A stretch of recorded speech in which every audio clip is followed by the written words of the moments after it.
Hey guys, Paul here from Beginner Guitar Academy, and today we're going to be discussing what would be a good guitar practice routine. So we're going to talk about what you should be including in your guitar practice routine, how long it should be. So I'm going to go over a 30, a 20 and a 10-minute routine. And I'm going to go in real depth and give you a few strategies as well to get the most from your time. So let's dive in, and here we are. What would be a good practice routine or good guitar practice routine? So first we want to talk about what are your goals. So this could be as simple as you just want to play a few songs. You want to come home from work, chill out and relax. This could be you want to go on stage, you want to perform with a band. This could be you want to do an open mic night. This could be you want to perform a song to your wife for your 50th wedding anniversary. So obviously this is going to be very personal to you. But whatever it is, I want you to get very clear what that looks like. This is going to help us to shape the whole routine, focus in on that goal so you're obviously heading towards it and making the most use of your time. So have a little think now, whatever that looks like for you, that is fine. But one thing I do want you to do, regardless of whatever your goal is make an ultimate song list. Now this is as simple as listing the songs you'd like to be able to play. This is going to really help you set some milestones and set, again, a goal of where you want to be reaching. Now this could be just on a piece of paper, you just write song title and artist and you just write down the songs you'd like to play. Don't put off if you think these are too complicated. Maybe you got a Stairway to Heaven on there or like a Steve Vai track or something like that. That's fine. This is a long-term goal as well as a short-term goal. If they're too easy, that's not really going to push you. So you do want to have some harder ones on there as well. Now I've put free download on here as well. If you go to 8guitartips.com, you can then download my little guitarist guide, which has 8 guitar tips. And as part of that, I have put on the ultimate song list as well. So if you want an actual PDF you can download and fill out, then head over to 8guitartips.com and I'll ping that over to you. So write down the songs you'd like to play. Next, I do want to talk about songs versus skills. There's a lot of guitar players that only push songs. So just work on your songs. That's the best way to learn the guitar. And there's other guitar players that just push the skills. So you really want to drill your scales, your chords, your arpeggios. Don't worry about the songs. Now there is value in both, and ideally we want to learn both. We've got to have the balance between the two. We picked up the guitar because we want to be able to play songs. Simple as that. So that is the kind of the overarching goal of everything. But skills make up the songs. So if you can't play certain skills to a very good level, you're not going to be able to play songs. So having a grasp on your skills and the ability to be able to assess your skill range or level is going to help you pick the songs you're able to play. A lot of beginners fall into the trap of picking a song which is too difficult because they don't know the different skills that make up that song. So then they become really demotivated because they can't play that hard track, but they're not really aware that the skills in that track are just way above where they need to be. They're, a whole different kind of level, if you like. So that's what I want you to start thinking about, songs and skills, not verses. We want both. But again, there's so many people that only push one or the other. We want a bit of both. So what are skills? Here are the 7 skills we teach at Beginner Guitar Academy. They're in the G4 guitar method that we use and teach from in the Beginner Guitar Academy. And it looks like this: picking, chords, arpeggios, scales, rhythm, notes, and aural. Now, I imagine some of these you probably already know. I dare say you're not playing or practicing all 7 of these. Very rarely do I find a player that does. Again, a lot of guitarists will focus mainly on chords because that's the main thing you see when you look at the internet. You're going to type in guitar on YouTube. Up's going to come a song. Right, I need to learn these chords to rock that song. Maybe some strumming or rhythm as well. But that's 2 of the 7. So the idea is to be able to play all the 7 skills because that's going to make you a better guitar player. Now, one thing to think about here, which I always tell my students, is with the songs versus skills, a football player wants to play football matches. That's kind of the goal. Like a guitarist wants to play songs, that's our goal. But the majority of a football player's time is not spent in the matches, it's in the skills. It's drilling the skills, it's practicing those skills, because it's the skills that make up the football match. It's very much like a guitar player, it's the skills that make up the songs. So we're spending a fair amount of time on the skills, so it comes time to play the songs, we can play them very well. And again, we're going to talk more about this later, but yeah, that's really what we're going to focus on. There are 7 skills, that's going to make up the bulk of our skill playing. So what does that actually look like in a 30-minute routine? 5 minutes picking or warm up. The reason I've named that picking is because as a beginner, you want the majority of your time on picking to begin with because that is what you're mainly going to do. The right hand is the engine. It's what drives the left. A problem I see a lot of beginners have is they don't spend enough time on the right hand. And they're forever then looking backwards and forwards because they haven't got the coordination. They're picking wrong strings. It looks like they're watching tennis. They're going backwards and forwards. If you get a very, very competent right hand, you've drilled it very well, you've got the accuracy, then you find you don't have to look so much at it. You can spend the majority of the time looking at the left. So remember, the right hand, this is the engine. This is what's going to drive our guitar playing. So make sure you practice it well enough. Okay, then skill 1 we're going to do for 10 minutes. Skill 2 we're going to do for 10 minutes. Now that is just coming from this to 7. You can pick whichever skill you like: chords, rhythm, ear training, arpeggios, notes, anything like that. But the idea is every day you practice, you rotate those skills. So on a Monday you might do arpeggios and scales for your skills. On a Tuesday you might do chords and ear training. So you want to mix them up. So at the end of the week, you've doubled up some of those skills normally, because obviously if you're practicing every day, that's 14 times of going through skills, there's only 7 skills. But you get to the end of the week, you've practiced every single one, you're developing all your key skills. So you're developing it as an all-round guitar player, not just focused on 1 or 2, you're doing them all. Really important. And then at the end, we've got our song to finish off with. The song is like the dessert at the end of our routine. The worst thing you do is start with a song, because you'll probably find you won't get onto anything else, because song is the fun stuff, it's the stuff we want to be able to do, and you just stick there all the time. So again, why are we doing anything else then if songs are the fun stuff? Because it's the skills that's going to make the songs easier in the long run. So yeah, you've got to spend some time on that to make the songs easier to do. Songs are just a collection of skills. So that's what a 30-minute routine looks like. 5 minutes picking, 10 minutes skill 1, 10 minutes skill 2, 5 minutes song at the end. Then a 20-minute routine, all I've done is halved the time we spend on the skills in the middle. So we're doing 5 minutes picking, 5 minutes skill 1, 5 minutes skill 2, 5 minutes of songs. But say 20 minutes, you might not have 20 minutes, you might have 10 minutes. So I've done a 10-minute routine. So now 10 minutes picking, 3 minutes skill 1, 3 minutes skill 2, and 2 minutes song. So there's a 30, a 20, and a 10, all with the same 4 components: picking, skill, 2 skills, skill 1, skill 2, and then a song. That's going to give you so much more bang for your buck. So if you've only got 10 minutes, if you're doing a focused 10 minutes, that is so much better than an unfocused hour. You'll find you get a lot more done. Sounds crazy, but it will. It's deliberate practice. Practice the things that give you the most, say, bang for your buck. Now we could break this down further. If you've only got 4 minutes, you could do 1 minute on each of these skills. Even if you've got 1 minute of practice, you're waiting for your partner, they're getting ready, you're going on a night out, and you've got, you're sitting on the sofa waiting for them to get ready. You've got a few minutes, pick up the guitar and just working on a chord change, G to D, for instance. How many times can you practice that? And you can even get rid of the right hand, just work on the chord shapes. We're just working the chord skill now. And how many times can I repeat that chord change? How many times can I really work that transition? Loads in just 1 minute. So it's actually enough. As long as it's really deliberate, as long as it's focused, you can get a lot out of just a little bit of time. So bear that in mind. It's easy to think, I haven't got half an hour, I won't bother doing any practice, but a little bit of something is better than a whole lot of nothing. So a little bit of time is going to be really beneficial. So a 30, a 20, and a 10, but you can break that down whatever time you've got, but as long as you're doing something very focused, skills and songs, mix them up. And then the next thing I want to talk about is just the right challenge. So now we've got a format. We've got a 30, we've got a 20, we've got a 10. We know we want to be doing a bit of skills and a bit of songs. Just the right challenge is all about choosing something that is going to stretch you but not break you. It's again, I see this all the time. Beginners, they pick a song which is too challenging, it breaks them and they give up. And then that kind of is the end of guitar. And equally, I see it where people just pick easy stuff or things they can already play, and they'll just loop it and loop it and loop it, and they're not stretching themselves, so they're not actually getting any better. They're just going around in a circle. So we want it not to be too easy, that it's not going to push us a little bit. It's not going to be too hard, it's not going to break us. It's finding that stretch zone. It's finding that just the right challenge, as I say at the top there. And this is why it's so important to follow a method, something that gives you step by step of what you should be doing. It's been worked with numerous students, it's been tried and tested, so the stretch zone has been found, and that's what we've done at Beginner Guitar Academy. We use a G4 method. The G4 method is what I use at my offline school. I teach 100 students a week using the G4 method. There is 50 of us teachers across the world doing exactly the same, teaching thousands of students a week. We have worked on this method to make it the best method we can, but it's from testing with actual students that this has come about. So G4 method is amazing. That's why I use it in my schools, online and offline. Online being Beginner Guitar Academy, offline G4 Guitar method. So obviously, I think that's an amazing method. So beginnerguitaracademy.com will show you what to put in your practice routine, what you should be filling your time with.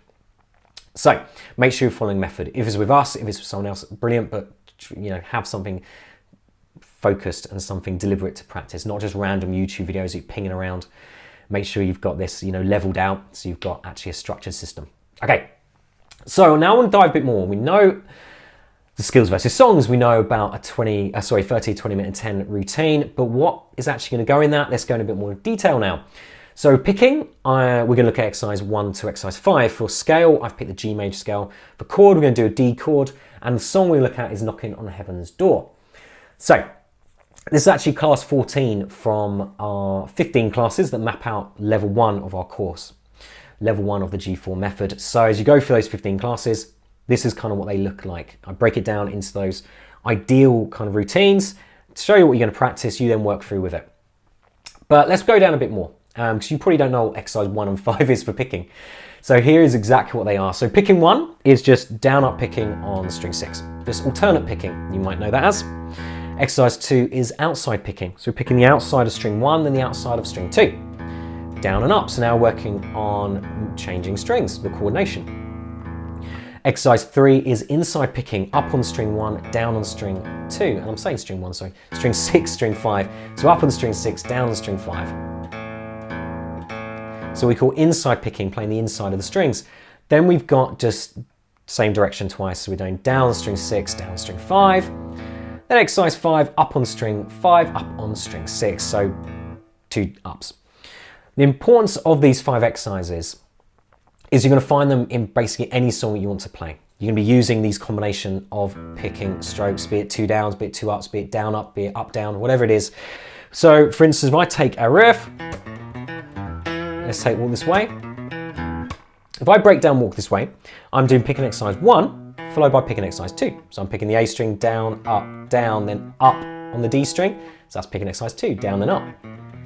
So if I've drilled these exercises enough, I'm also going to play that pretty easily because my right hand's really drilled that. So then all I've got to focus on is the left. And I see that, oh, that's just a E blues scale. Beautiful. Again, skills. If we get these skills in place, it makes learning the song so much easier. But they're the 5 picking exercises. Drill those. Again, 5 minutes of your practice routine, just doing your picking, really blitzing these. And oh man, you could be rocking it. And exercise 1 to 5, this is quite a high level class in class 14. So then what I do is take those, move them around. So there's exercise 1, just playing across all 6 strings, using a metro, 2E Anna, 3E Anna, 4E Anna. I'm doing 16th notes, a bit mean. So we go 1 and 2 and 3, so do it to 8ths. So down a little bit. But the idea here is you're drilling the coordination, you're drilling the technique, really getting habitualized with these patterns, but also working with timing as well. So when it comes time to play a riff, you can play it in time. So there is picking in a bit more detail. Let's look at scale now. So G major scale. Problem a lot of people fall into when they're doing our scales is they try and learn the whole scale. We've got the G major scale. 2 octaves. We've got 16 notes there. Trying to remember that is quite hard because there's quite a lot there to remember. So what we're going to do is break it down into smaller bite-sized chunks. So you see the first little exercise there. Just 3 notes. The D, the E and the F sharp. Then we gradually build that up. And so eventually we have the whole of the top, the higher octave of the scale. And also by breaking it down into smaller chunks, you can really focus on the technique. So make sure we're using a finger per fret. So same finger as the fret number. We've got good sound. We have got down up picking with the right hand to kind of facilitate the speed, get those 8th notes going. So this is all the stuff we want to work on. If you're trying to do too much of scale, you'll be spending all your time, oh, I'm playing it wrong. Oh, I can't remember it. Rather than really drilling down on the technique. So little bite-sized bits, build it up is the way to go. Now, if you're wondering why it looks a bit like a rainbow on this sheet, we color code the notes to make it a bit easier to learn them. So G's are always green, A's are always red, B is blue, and C is black. So we've given them colors just to make them a bit easier to learn. Because we do want to learn the notes. We don't just want to learn that that is, 2nd fret on the G string. We want to learn that's an A note. A note, because then we can see how it relates to certain chords and scales. Just knowing 2nd fret on the G. The problem with that is 2nd fret G is always 2nd fret G. If we then know that's an A, we can then move that around. A can be played in different places on the guitar, but it's always A. So it really just starts to unlock the neck.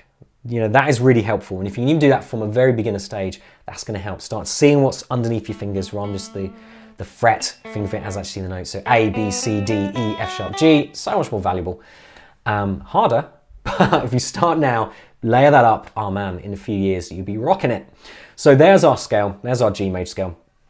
Chord, D was our second skill, D chord. So first thing to do here, I teach the 3 S's, shape, sound, and speed. So we work on the shape. So make sure you know your D chord shape. So by that I mean just focusing on the left hand, taking the shape off, put it back on again, making sure you know where fingers have got to go. That is shape. Sound is the next one. That's when you can then bring in the right hand and start picking through. Start playing Everybody Hurts by REM, which is just the D chord down and up. Make sure each note sounds. If you've got muted notes, just keep picking that string and adjust. And by adjusting, make sure you're using tip of finger close to the metal. And there's no other fingers touching it. Make sure third finger isn't hanging down. Again, if you're using tips of fingers, nice and straight fingers, you should avoid that. Once you've got the shape on your fingers, you know what a D chord is, and you can get your fingers in the right shape, you've got the good sound, now we're ready to move on to the next one, which is speed. And by that I mean changing between chords. That's where these next set of exercises come in. So we're going to do our G to our D, we're going to do the E minor, we're going to do our D, all half notes, we do a little bit of a gap, then quarters, 2, 3, 4, 1, 2, 3, 4. So you can see we're now combining skills. We've got the chord straight, so we've got the shape, that is the chord skill. Then we bring in the right hand to bring in our strumming or our rhythm. We're combining, you're always going to combine skills, but the trick is to work on them in isolation first and then combine them, because it makes it so much easier and makes you progress so much more quickly. So that's how we work on that. I'm bringing in the strum pans, you can see eventually at the end there, we get the 8th notes, 3, 4, 1 and 2, 3, 4, 1 and 2. So just building up, building up, building up, building up. Again, that sort of stretch idea we talked about earlier, picking the right kind of level, the right kind of goal, building, building, building. Okay, then we come to the end. Our last few minutes, we're going to look at the song where all this comes together. So you can see we've got the chords we just looked at actually. D chord is there, that was our main chord. But we then worked on changing to the D chord from other chords and changing to other chords from the D chord. So we've prepped up basically for this song. So when it comes time to play the song, you'll find you'll be able to play it a lot quicker because you've put in the hard work before. Now, when it comes to learning a song, the goal should be to play the song as quickly as possible. By that I mean not the tempo, you don't want to play it as fast as you can. I mean you want to be able to play along the music as quickly as possible, because that's going to give you your motivation to keep working on the harder stuff. So simplify it. And we want to simplify it 1 strum per chord so we can start mapping out the basic foundation, if you like, of the song. 2, 3, 4, so G, and D, and C, 1, 2, 3, 4. So if we can crack that, then once you've got the changes in place, then we can start bringing in that right hand, bringing in some more strumming, trying to get those quarter notes in place, the main B, and then we start bringing the ups and bringing in the interest. So 1, 2, and even 16th notes, getting a bit fancy now. But the idea is really simplify it, build it up nice and slowly, nice and slowly. Chords are the foundation, everything else is just decoration, so nice and slow. And the cool thing about this song is we've worked through it in our skills. So we worked on the D chord, that's in here. The G scale, this song is actually in the key of G. So the melody is straight from that scale. So if you know that scale, we can start playing the melody from that. We can then even combine the melody with the chords, and you can then improvise using the scale of top to make up a little solo. And really have some fun with this. So everything is coming into the song at the end, the chord, the scales, it all kind of wraps up together at the end there. And that's kind of, again, the idea of the skills. The skills feed the song. Okay, action plan.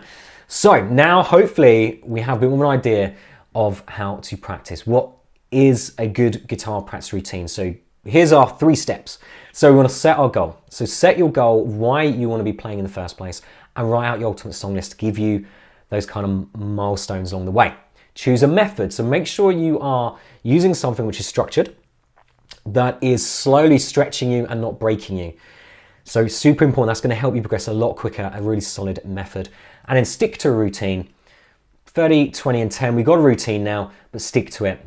Set some time in your diary and try and do it as many days as you can. If you practice every day, fantastic. Even if you're doing 3 or so, beautiful. but try and stick to a routine, try and make it more of a habit. As soon as you do that, you're gonna see progress, you're gonna feel good, you're gonna get excited, and we're gonna be reaching those goals we set at the start there. So set your goals, choose a method, and stick to a routine. And then last thing is pick up my free little guide. So if you've enjoyed this, I've given you a few tips already from this guide.